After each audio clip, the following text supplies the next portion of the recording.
बिस्मिल्लाहिर्रहमानिर्रहीम। बचकाना हरकतें। एक 24 साल का लड़का चलती ट्रेन से बाहर देखकर ऊंची आवाज़ में चिल्लाता है कि देखो बाबा, दरख्त पीछे रह गए हैं, हम बहुत तेज़ी से आगे जा रहे हैं।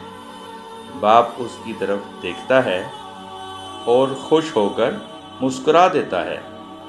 एक नौजवान जोड़ा भी 24 साल के लड़के के करीब बैठा होता है और गौर से उसको देख रहा होता है और सोच रहा होता है कि इतना बड़ा हो गया है और कितनी बचकाना हरकतें कर रहा है।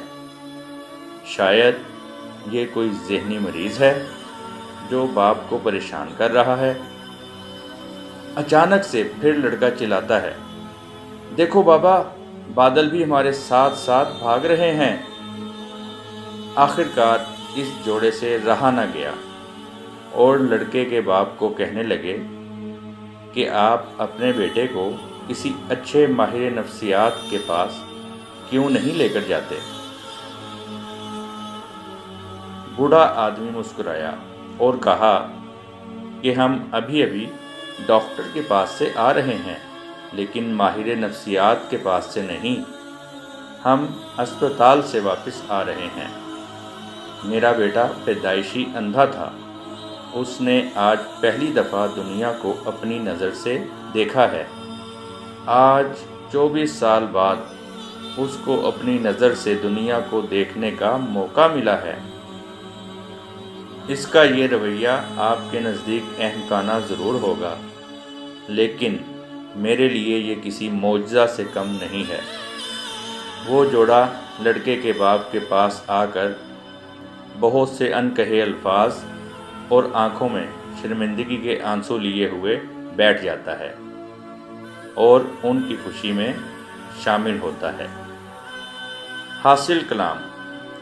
दुनिया में हर इंसान की कोई ना कोई कहानी ज़रूर होती है, लेकिन हम लोगों को बहुत जल्द इनके ज़ाती मामलात में दखल अंदाज़ी करना और राय देना अपना फ़र्ज़ समझते हैं, ये ना जानते हुए कि वो कौन है और उनको क्या मसला है। इस कहानी का सच भी आपके लिए हैरान कुन है। दूसरों की ज़िंदगी में झांकने की बजाय और राय देने की बजाय अपनी ज़िंदगी पर तवज्जो दें। इस कहानी से मैं बहुत मुतासिर हुआ और आप सब दोस्तों से शेयर की,